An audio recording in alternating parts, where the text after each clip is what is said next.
Hello everyone and welcome to another Descent Journeys in the Dark 2nd edition, Strategies and Tactics 4, if I get that out of the way. This is for the Skirmisher. Right, let's put my camera down just for a moment because I think I need both hands. Ah, there's a pun there, get it both hands? Ah, maybe you're not aware. Well, let's find out what you actually get straight from the start. You have one weapon called the jagged hand axe. It is an axe. Well done. So before you roll attack dice, you may suffer any fatigue to replace the yellow power dice with a red power dice. And you can spend a surge for Pierce 1. It's a one-handed weapon. Here's another one, the rusted hand axe. And yep, it is an axe. Thank you very much. Okay, so this one is just after you roll attack dice, you may suffer fatigue to re-roll one power dice, but you only have one green power dice anyway.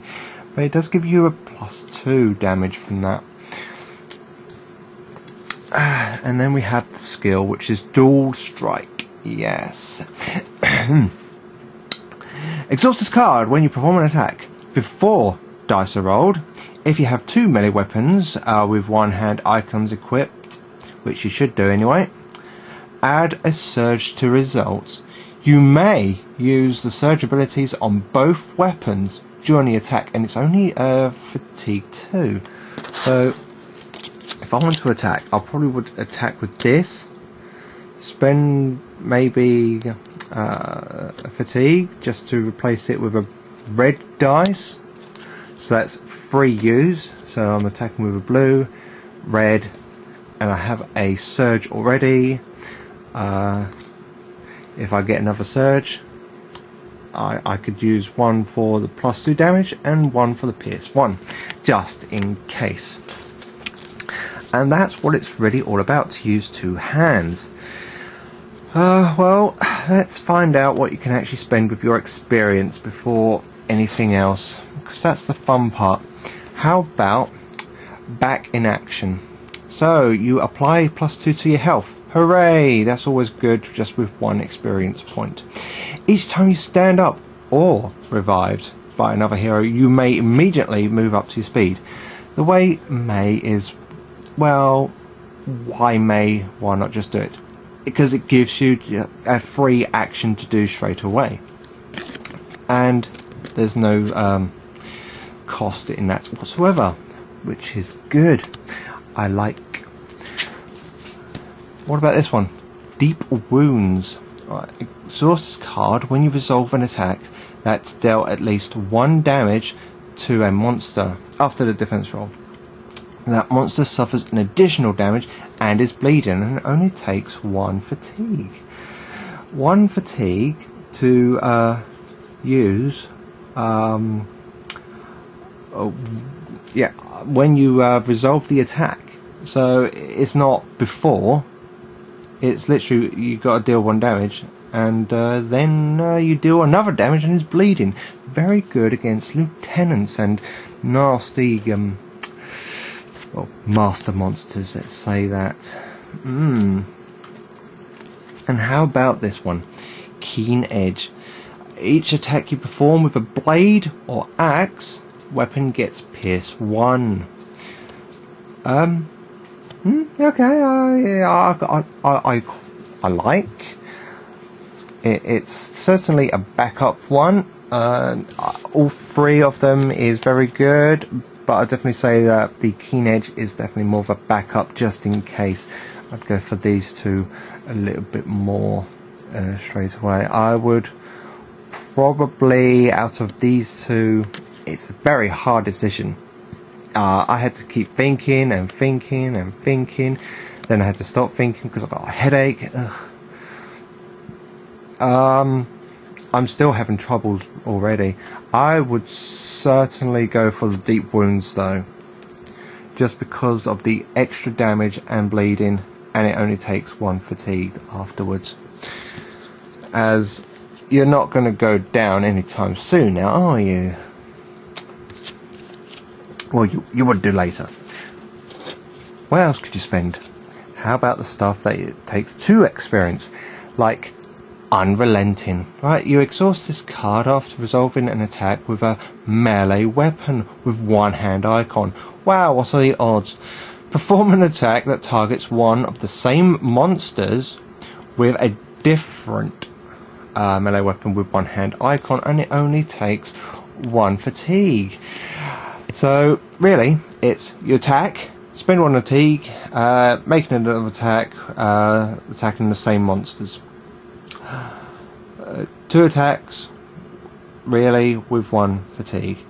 How awesome is that? It's very, unless it becomes kind of pointless. But that shouldn't be a problem at all. Because why should that be pointless? Well, I could tell you why, just in case you keep killing every enemy in 1 hit. Right. Next. Ever Emotion, which is what my hands always like this. Okay, anyway. When you are knocked out, you may place your hero token in an empty space within 3 spaces of your hero figure, even while this card is exhausted. Well, that makes things interesting. You try to get a little bit more closer to a healer to make you stand up. Perhaps they got abilities and all that rubbish, blah blah blah blah blah, etc etc. Anyway, what else? You exhaust this card at the start of your turn to discard a stunned or immobilized condition, and it only takes 1 fatigue. The thing is that I'm a bit of a ... for this one, because it's not all that worth it, really.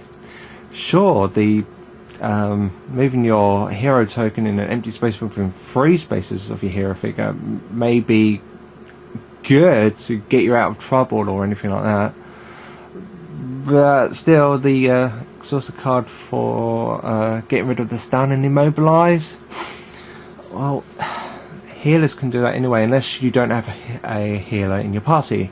Then perhaps it could be a good idea. But right now, it could actually just be skipped. When I say right now, I don't actually mean right now. Oh no, I meant right now in all these selections. Anyway, next we have Born in Battle. Each time you defeat a monster with an attack using a melee weapon with 1 hand icon, you recover a health and a fatigue.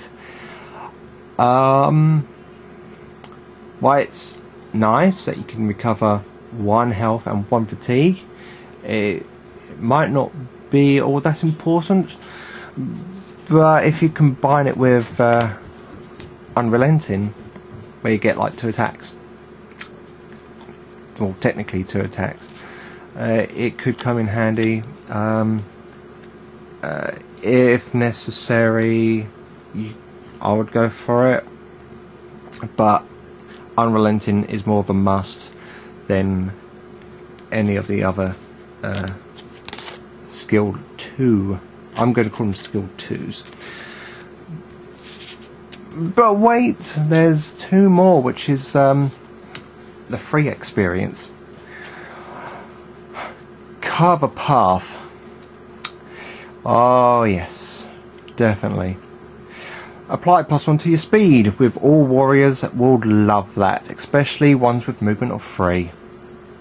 Anyway, so it's a skill, uses an action, move up to your speed, then perform an attack, which is absolutely nice. We like to make a move and attack within 1 action, but there's more.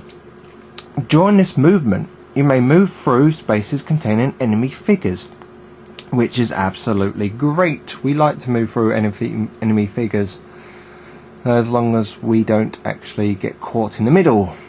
Hold on, wait, there's more. This attacks each monster you move through during this action. Wow. So go through all the monsters, go ahead and attack the targeted monster, and everyone takes that much damage, hopefully. As long as you actually have a good weapon, this is definitely a must.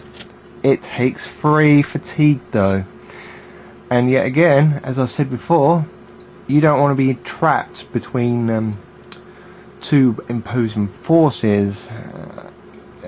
Yeah, then things could go a little bit horribly wrong. However, this can actually make things all horribly right, especially after when you've made your attack. Remember, unrelenting, because it's exhaust after resolving attack, and it does say move and up to your speed, then perform an attack. So yeah, these two are a great combo already. So maybe you won't actually get trapped between 2 forces, just maybe the one, unless you roll that X, then you're really messed up. Speaking of X's, unstoppable, apply +1 to your stamina. That's very nice, isn't it? We like having more stamina. Each time you perform an attack with a melee weapon after dice are rolled, you may change each X result to another result of your choice. Absolutely free. So that means you will never ever miss. It does take 3 of your experience points, but you do get +1 to stamina. Now, this one was also a hard choice of which one to really go for. +1 to your speed, +1 to your stamina. You can move your speed and perform an attack, and anyone in between you also attack as well. And it takes 3 whole fatigue to do that, which is a lot. This one, just +1 to your stamina, and you'll never miss. And when you roll the X, you can put it as to a result whatever you wish.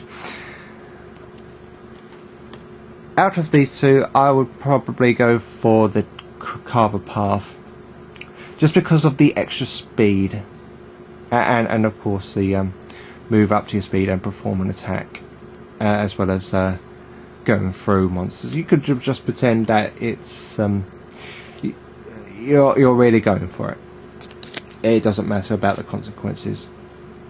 It can be very handy when the Overlord decides to, I'm going to block your path from your objective so you can never get to it, and then you do this and they go, oh, sad Pendant. Anyway, that's what all of that is. Yeah, there's a lot of good ones. There's some that's you could completely miss if you want, unless you keep winning, then you could probably just get them all. But of course, the Overlord should be very clever in some parts, so you wouldn't actually be able to get all of them, of course. But let's take a quick look of what you might be wanting in Act 1 shop. Now, as I say, a quick look, because there's so many shop cards that's unbelievable, so I'm just going to go through just a few of the chosen choices. This one is the Phoenix Pendant. So each time you stand up or revived by another hero, you do get another 3 more health, just to keep you in battle for longer. Elven Boots. Gain 1 movement point at the start of your turn.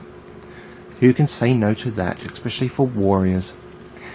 You have the Ring of Power, +1 to your stamina. You have the Mana Weave, which after you roll a dice you get a surge. You have the Jeweled Mace, +2/+2. Yes, it's a green, but don't forget you always have your dual strike. So yeah, keep that in mind. You also have the Light Hammer, get you that stun or even the +2 damage, all depends. If you're not going to kill them, get you stun and all that. It's really good. Got the Bone Blade, automatically has the Pierce 1, +2 damage, bleed, and it's a red dice. Certainly want that. And of course you have the Steel Broadsword, red dice. You get to reroll 1 of your power dice. Yay. Right, next, yeah, that quick. Shop Act 2 on its side, being blurry. Yeah, now what shall I have a look? the Black Iron Helm, +2 health with an additional shield bonus to your defense pool. Always good. Keep you alive. The Star of Kelos. Add additional green power dice to your power attack pool. Yeah, especially with all the dual strike and all that stuff. Next, we have the Obsidian Skirmisher. You can't be cursed, and each time you are attacked and suffer no damage, you do recover 2 stamina. Gives you a black dice, and of course you can't perform. You may only perform one of the skills. Now, all of the skills is just actually one. There is only one skill in the entire class, so you don't actually have to worry much. Unless your hero actually has a skill, then you might actually have to. Anyway, carry on. Scale, you can't equip runes, but you do get an additional grey dice, and you can suffer a fatigue to get an additional brown dice as well. They've got the Rage Blade, and if you already attacked this turn, which you should be, you get a green dice. It gives you more power dice and more surge results. You have the Dragon Tooth Hammer.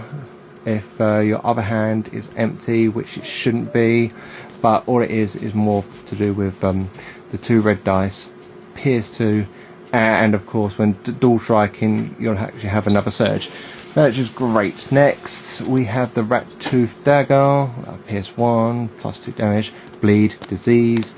All of them could be yours. Mace of Kelos, yeah, each monster adjacent to you, which is good when you're using the Carver Path as well, and of course recovering health. And finally, that's right, finally the last one, Iron Claws. If your other hand is empty, which it shouldn't be, but it's just mainly all these surges that you could do. But anyway, that's what I think anyway. Yeah, until next time, bye. How'd you turn this off?